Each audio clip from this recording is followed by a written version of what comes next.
자, 오늘은 할 얘기가 좀 민감한 얘기예요.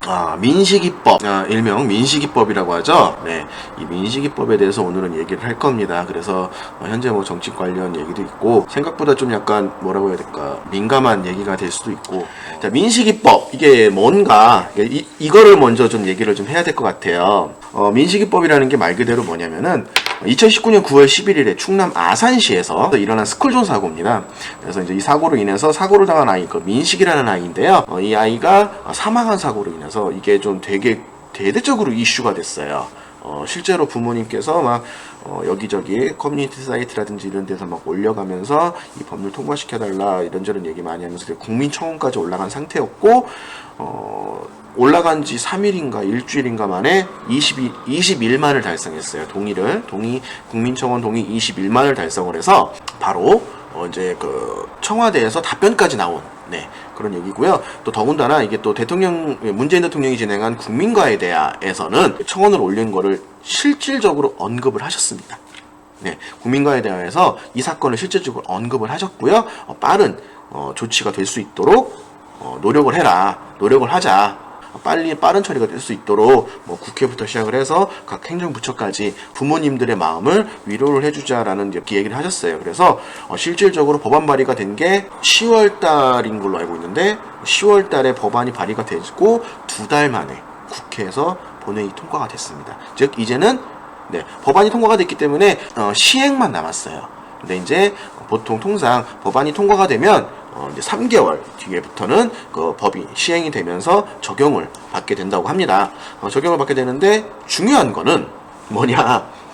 민식이법 많이 얘기를 하지만 정작 민식이법이 뭔지를 모르잖아요. 민식이법이 뭔지를 모르시는 분들이 되게 많아요. 그냥 민식이법이라고 하니까 그냥 사람들이 그 법 이렇게 하는데 정식 명칭은 따로 있습니다. 정식 명칭은 특정범죄 가중처벌 등에 대한 관한 법률 일부 개정법이에요. 가장 대표적인 거는 이제 뺑소니 사고하고 음주운전 사고가 대표적입니다. 최근에 한번 개정된 사례가 있죠. 어떻게 개정됐냐? 윤창호법 혹시 기억하실 거예요. 음주운전 관련해서 개정이 되면서 음주운전으로 인해서 상해 사고를 일으켰을 경우에는 3년 이상의 징역 또는 3년 이상의 유기징역 또는 무기징역까지 받을 수 있고 벌금도 꽤 세게 나오게끔. 민식이법에서는 하나만 개정된 게 아닙니다. 특정범죄 가중처벌 등에 대한 법률 개정만 통과된 게 아니라 그 밑에 있는 도로교통법 일부 개정 법률안도 있습니다. 요거는 제가 뒤에서 말씀을 드릴게요. 자, 그러면은 지금까지 말한 특정범죄 가중처벌 등에 대한 관한 법률 일부 개정 법률안과 도로교통법 일부 개정 법률안이 뭐가 있는지 한번 넘어가 보도록 하겠습니다. 첫 번째 통과된 법, 특정범죄 가중처벌 등에 대한 관한 법률 개정 일부 개정 법률안이에요. 특정범죄 가중처벌 관한 법률인데 5조 13항을 다음과 같이 신설을 한대요. 5조의 13항이란 어린이 보호구역에서 어린이 치사상의 가중처벌이라는 뜻입니다. 어린이 보호구역이라고 하면 대부분이 우리가 생각하는 거 바로 스쿨존이라고 생각하시면 되세요. 보시면 자동차, 원동기 장치 자전거를 포함하는 거예요. 원동기 장치 자전거라는 거는 말 그대로 자전거인데요. 자전거에 모터가 달려 있어요. 그래서 오토바이처럼 그냥 엑셀 당기면 쭉 갑니다. 이것도 속도가 꽤 상당합니다. 그리고 배터리로 충전을 하기 때문에 사용 기간은 되게 좀 짧은 걸로 알고 있어요. 배터리 용량이 그렇게 크지 않다 보니까 원동기 장치 자전거를 포함한다고 하면은 그냥 간단하게 왜 제가 지난번 영상에서 말씀드렸던 그 전동 킥보드 큰 거 있잖아요. 안장 있어가지고 전동 스쿠터라고 표현을 해야겠네요. 그것도 원동기 장치 자전거라고 같은 개념이라고 보시면은 이해하기가 좀 더 쉬울 것 같습니다. 원동기 장치 자전거를 포함하고요. 운전자가 도로교통법 제12조 3항에 따른 이게 이제 12대 중과실 얘기를 하는 거예요. 어린이 보호구역에서 12조 1항에 따른 조치를 준수하고 안전에 유의하면서 운전하여야 할 의무를 위반하여 어린이 13세 미만의 사람을 말하는 거예요. 어린이에게 교통사고 처리 특례법 3조 1항의 죄를 범한 경우에는 다음과 각 호의 구분에 따라 가중처벌한다. 그래서 요 교통사고 처리 특례법 제3조 1항이라는 거는요, 세 가지를 얘기합니다. 첫 번째, 6주 이상의 중상이에요. 그러니까 6주 이상이라는 거는 뭐냐면은 쉽게 말해서 입원 치료를 6주 이상을 하셔야 되는 거예요. 입원 치료 42일 이상 하는 경우. 두 번째가 12대 중과실에 해당하는 경우예요. 그리고 제3번이 뭐냐? 부상 등급, 자동차 부상 등급 1에서 3등급 이상의 후유 장애를 남겼을 경우, 후유 장애를 남겼을 경우에 이제 요 처벌을 받는데 개정이 된 거예요. 예전에는 뭐 금고 이렇게 됐었는데 요거를 어떻게 바꿨느냐? 첫 번째, 어린이를 사망에 이르게 한 경우에는 사망, 죽은 거죠. 무기징역 또는 3년 이상의 징역. 3년 이하가 없는 거예요. 그러니까 스쿨존에서 사고가 났는데 애가 죽었다. 그러면 무조건 3년 이상 사는 거예요. 무조건. 두 번째가 어린이를 상해에 이르게 한 경우에는 상해, 이거 1번과 3번에 해당되는 거죠. 1년 이상 15년 이하의 징역 또는 500만 원 이상 3천만 원 이하의 벌금에 처한다.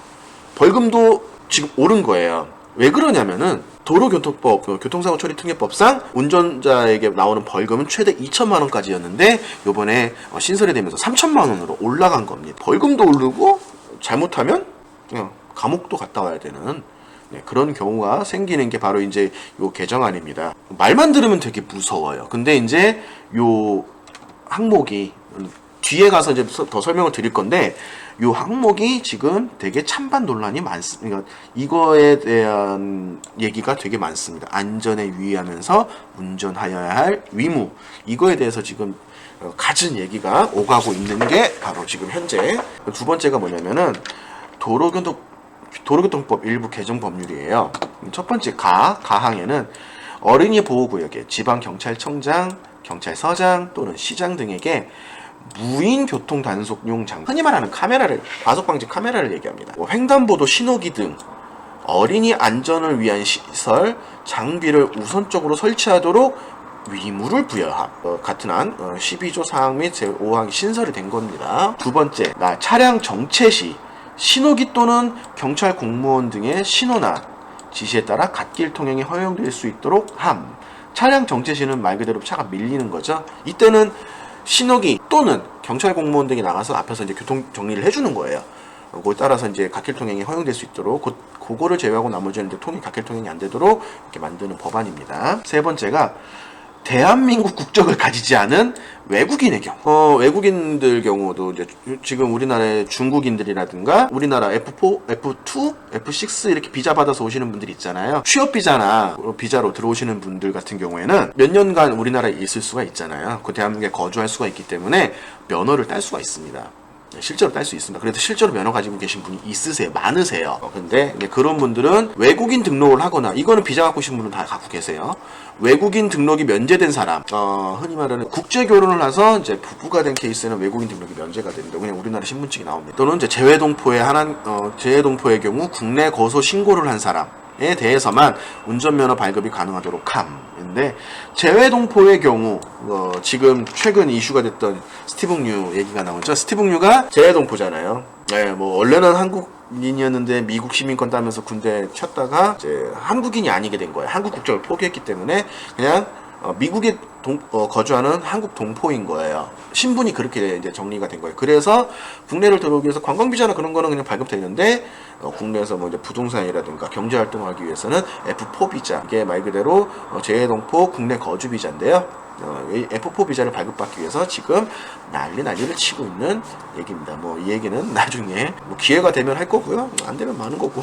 어쨌든 운전면허 발급이 이제 외국인들도 운전면허가 발급이 가능하지만 첫 번째는 외국인 등록을 해야 되고요. 재외동포의 경우는 국내에 살고 있다는 걸 신고를 하셔야 되고, 세 번째는 이제 외국인 등록이 면제된 사람들, 즉 이제 결혼을 통해서 이제 국내에 들어오신 분, 국제 결혼을 통해서 국내에 들어오신 분들만 면허를 뗄 수 있는 거예요. 그 외에는 면허 취득이 불가능합니다. 근데 예전에 한번 이거를 제대로 내용을 써놓지 않아가지고 실제로 그냥 여행 비자로 들어오셔서 국내에서, 한국에서 면허를 따신 다음에 그거를 대사관으로 들고 가서 국제면허로 바꾸시는 경우가 많았습니다. 국제면허로 이제 대한민국 운전면허를 가지고 가서 대사관 가서 국제면허로 바꾸게 되면은 본인 국가에 가서도 운전을 할 수가 있습니다. 국제적으로 인정받은 면허기 때문에.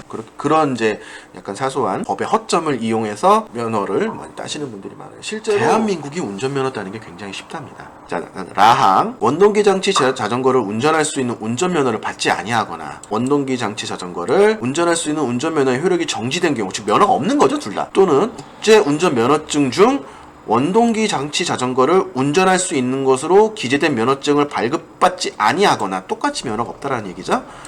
운전이 금지된 경우 및 유효 기간이 지난 경우에 원동기 장치 자전거를 운전하는 사람들도 처벌하도록 한다. 원동기 면허가 없으면, 쉽게 말해서 원동기 면허 없으면은 운전하는 사람들 그런 것도 이제 적발을 해서 잡히게 되면은 안 된다. 벌금을 물리겠다라는 내용의 이제 도로교통 궤도 법률입니다. 이거는 정말 잘했다고 생각을 해요. 특히 이 가항 같은 경우에는 이거는 꼭 필요한 거죠. 왜냐면은 생각을 해보세요. 아이들은 통제가 안 되면 사고의 위험률이 약 5배 이상 늘어납니다. 실제로. 앞에서 왜 우리 지금도 녹색 어머니 같은 거 하셔가지고 횡단보도에서 이제 이렇게 깃발 들고 아이들 건너가면 차 막고 아니면은 차가 지나갈 신호가 되면은 아이들이 못 움직이게 막고 하잖아요. 등하교 때. 그럴 때 이제는 사고가 거의 없습니다. 왜? 어른들이 통제를 하기 때문에 아이들은 위전성이 굉장히 강한 아직은 어린 아이들이기 때문에 위전성이 강하기 때문에 어른들이 요거 지금은 건너가면 안 된다 했을 때 충분히 그냥 기다릴 수 알고 또 그거를 자연스럽게 받아들이는 나이대들이에요. 근데 그게 없으면 언제 어디로 튈지 모르는 그런 사고가 일어날 수 있는 충분한 가능성이 열려 있습니다. 제가 뭐 다음 자리에 보여드리겠는데 보시면은 이게